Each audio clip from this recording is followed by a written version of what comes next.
Brandon's heart was as a bird in a cell. He nervously stretched the edges of the old jeans jacket, waiting for an answer. A letter from the lawyer was in front of him on the table as a sentence. Dear Mr. Brandon, with deep sympathy, we tell you about the death of your grandfather. The words flooded in front of the eyes, merging into the mute stream. The grandfather. He remembered him only on the old pictures, on the stories of his mother. The man he has never seen has left him all his estate. Brandon was a simple man working in the factory. Life was grey and predictable, but he was happy. He had a mother who always supported him, and dreams about the future where he could open his old car repair workshop. But this news turned everything up to the bottom. Heritage is a great responsibility, and the most important thing is fear.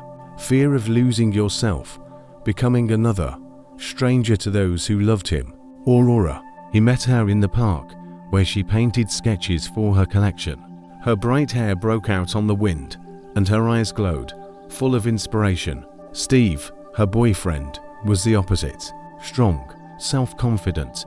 He seemed to show his beauty as a trophy.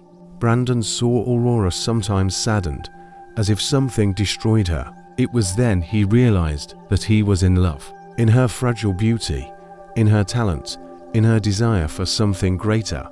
He began to meet her frequently, share his dreams about old cars, listening to her design stories. There was a gentle connection between them, based on confidence and understanding. But Steve was jealous and dangerous. He felt a threat in Brandon's face, in his sincerity and kindness. Brandon was afraid to recognize Aurora in his feelings. I was afraid to destroy her fragile friendship. He feared that the wealth that suddenly fell upon him would become a barrier between them. After all, Steve loved beauty and money, and Brandon wanted to love Aurora just as she was. His heart was broken from fear and helplessness. He didn't know how to act, how to preserve that fragile happiness he found in the face of this beautiful girl. He feared to lose her, feared that wealth would be the cause of their separation. Brandon scratched his clothes, his determination shining in his eyes. No, he will not allow the fear to paralyze him. He knew that Aurora was worthy of true love, not the brightness that Steve tried to offer her. The next day, he went to Aurora. His heart was so hard that it seemed to jump out of his chest. He found her in the same hall where they often met, and saw her drawings, elegant silhouettes of clothes, as if they came down from the podium. Aurora, he started. His voice was strong, confident. We've said a lot about dreams, what we want from life. She raised her big, curious eyes, full of surprises and curiosity. I want to be with you, Aurora, not as a friend, but as a man, Brandon said, looking straight into her eyes. But I am afraid that my inheritance may become a wall between us. Aurora was silent, breaking the pencil with his fingers. I know that Steve is your guy, and I don't want to interfere with your relationship, Brandon continued, but I can't just sit and put my hands and wait. I love you, Aurora, and I am ready to fight for our happiness. Aurora stood up and approached him. She put her hand on him. Her touch was easy but confident. Brandon, she said quietly, I appreciate your honesty. Yes, Steve is beautiful and rich, but I never felt with him what I felt with you. You see in me not just a beautiful girl. You understand my soul. Tears glowed in her eyes. I'm afraid of Steve, she admitted. He's jealous and dangerous. I am ready to risk for you. If you really want to be with me, Brandon, I'll be with you. Brandon hugged her, breathing the smell of her hair that smelled in the spring and promises. His heart was filled with happiness, but it was fragile as ice sculpture under the burning sun. He knew that the way forward would not be easy. Steve will not give up simply so.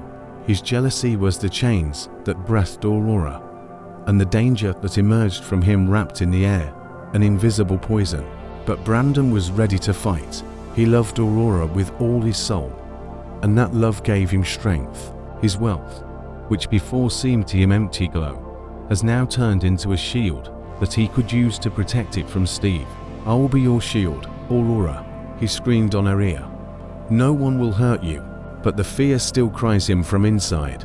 He saw in Aurora's eyes the shadow of fear that Steve was sowing in her heart. and Brandon realized that it would not be easy to win him.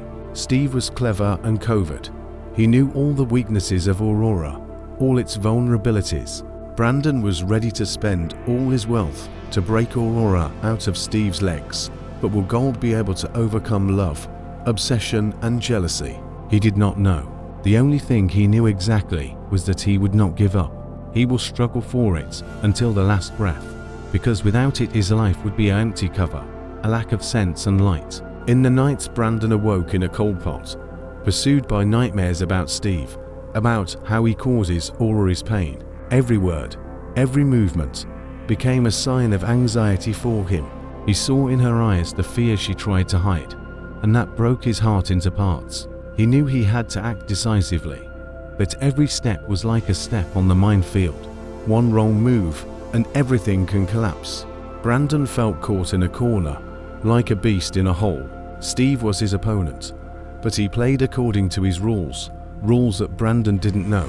He was ready for war, but feared that this war could destroy everything that was expensive for him. And while Aurora was sleeping next, her breath was straight and quiet, Brandon felt absolutely helpless. He could protect her from the whole world, except the thoughts that lived in her soul. Brandon looked at Aurora's blank face through the thickness of a brushed glass of limousine. Her eyes, usually shining like the stars of the summer night, were thin, full of pain. Steve was sitting next to her. His hand tightly covered her shoulder, as if he wanted not to let her break out. Steve was caught by Aurora. Their love, once stormy and passionate, has turned into a deceiving jealousy. He isolated her from friends, controlled every step, turning Aurora's life into a golden cell. Brandon saw it and suffered. He was ready to do anything to get Aurora free. His state did not seem to him valuable if she was not next to him. He has already begun to act. The best lawyers worked on the case, trying to find slices in Steve's system to break Aurora out of his tics. But Brandon realized that Gold was just an instrument to overcome love, obsession, and jealousy. Something more was needed. We had to show Aurora that life could be different, bright and full. He remembered their joint walks along the ocean coast, the laughter shared at the picnics in sunny days, long conversations about dreams and hopes. He remembered her smile, which could light even the darkest day. Aurora sat at the edge of the bed, looking at her reflection in the mirror. The face is bright, the eyes are red from the sleepless night. It looked empty, as if a cold wind passed through it. Brandon, his name sounded in his head, as if a quiet but persistent prayer. He was so different, so living. His smile was a sunlight, and the words were a melody that awakened long-sleeping feelings. But Steve with his cold power, with his precious gifts and promises to protect from the whole world. It was a fortress in which Aurora felt safe, but stuck in it. She knew she should be grateful to him for everything he did, for how he cared for her. But her heart was crying from the throw for freedom, as possible simply being herself, without masks and complaints. Steve was like a shadow, always near, always controlling. He knew about Brandon, of course he knew, and in his eyes Aurora saw not jealousy, but cold negligence, as if he considered Brandon unworthy of her attention. Aurora wanted to scream. She wanted to break out the golden cage in which Steve kept it. The fear paralyzed her, the fear of losing everything she had, the fear of staying alone, unprotected. Brandon was the light in that darkness, but could he be a real shelter for her? She remembered his touch, heated his hands, and her heart hit faster. But with that came a wave of guilt. Steve tried to make her happy, and what does she do? Change him with another. Aurora closed her eyes, trying to hide the storm of emotions. What should she do? Following the voice of the heart, risking to lose, or to stay safe, but at the same time to die slowly from the thickness and the wrath of conscience. The decision seemed unbearably difficult, and the time continued. Brandon did not give up. Every day he invented new ways to get to Aurora. He sent her flowers, letters, little gifts that reminded her of their happy past. He hoped that something could break through the wall of jealousy that Steve had built around her. Brandon fell on the roof. His heart bumped. as if the bird's room was bumping in his chest. At the bottom, on Steve's balcony, Aurora stood, covered by the last rays of the sunset. Her thin figure seemed fragile, and the sight stretched away, full of thickness. It was the same pain he knew so well, the same pain that broke his soul in parts all this time. He could not wait anymore. Steve, this self-love tyrant, kept her in the golden cell, depriving her of freedom and happiness. Brandon knew he was at risk for everyone, but he was ready to do anything to only return Aurora. He slowly descended the fire trap, each step measured by a heartbeat. The guard was strict, but Brandon knew all their routes, all the weak places. He moved, like a shadow, merging with the darkness, passing through the shadow and the hidden passages. He finally reached the balcony. The door was opened. Steve, tired of his power love, was sleeping in the office. Brandon silently entered the balcony. Aurora, hearing the chute, turned. The panic was mild in her eyes, but when she saw his face, the fear changed to gentleness and relief. "Brandon," she screamed. Her voice was quiet like a sheet of leaves. He approached her, cautiously took her hand into his own. It was cold, like a rose leaf in a winter day. "I came for you," he said. His voice was strong, full of determination. "You should no longer live in this golden cell."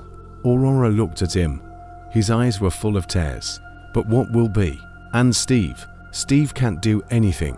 Brandon told her, "We're going to go and start a new life." Together he hugged her, feeling her drilling in her arms. At that moment he realized that he was ready to do anything to protect her, to give her the happiness she deserves. They went out to the street, hiding in the dark. Steve, waking up from his sleep, found an empty balcony and the letter left by Aurora. In it she wrote about her love for Brandon, about the desire to be free, about the pain that Steve caused her.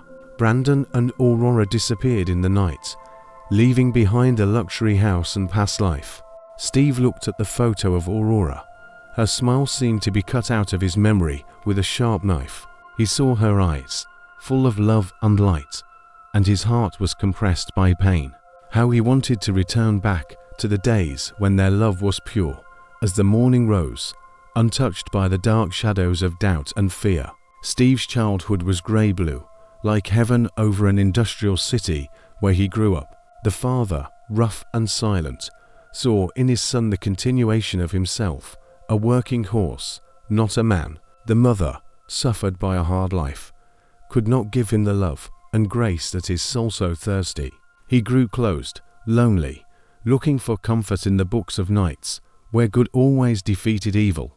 But the real world was cruel, and Steve learned to hide his feelings behind the mask of indifference. Everything he has achieved, his wealth, his money, his power, all his merit, but that made him severe. He did so that his parents didn't need anything, although it wasn't easy. It made him a stone. And then Aurora appeared, like a sunshine, passing through the grey sky of his solitude. She was the entirely opposite of him, a bright, lively, open world. In her eyes he saw what he so long sought: love, acceptance, understanding. Their relationship was a storm of feelings, passion and delicacy. Steve felt alive, needed, loved for the first time. But with love came the shadow of fear. The fear of losing her, the fear of leaving him alone again. But he could not express his love. He could not open up. This fear began to eat it from inside, turning into jealousy, suspicion, obsession. He saw rivals everywhere. He heard a few words in her sight, where they were not. Aurora tried to help him, but Steve drowned in his own fears, unwilling to see reality. He began to lose himself, becoming the shadow of the boy who once dreamed of light love. Aurora left him, trying to save herself from his growing aggression. And here he sits alone in an empty apartment, looking at the photo of his beloved woman, which has become an untouchable star for him. He feels lost, lonely, guilty. In his eyes there is despair, disappointment. He knows that he has destroyed everything that was expensive to him. And now he lives in a world of loneliness created by his own hands. He released her. His story is a tragedy of love that has turned into obsession, a mirror that reflects the dark corners of the human soul.